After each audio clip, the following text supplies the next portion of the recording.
Ayan guys, sa lokasyon ng ano ng tren,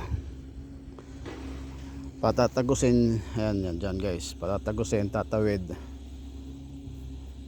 Nag ano siya na, mag-a-update sila ng tubo ng tubig. So for the meantime, ayan luma na to, oh. Ditch 7, maliit lang to. Ito mo yung rod nya, maliit lang. Nakaupo tayo dito, feeling marunong lang. Ayan, habang wala yung operator, upo muna tayo, pahinga pahinga.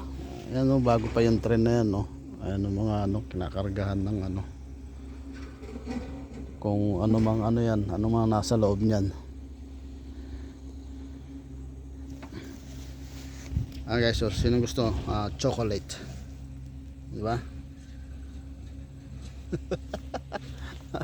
Chocolate yan.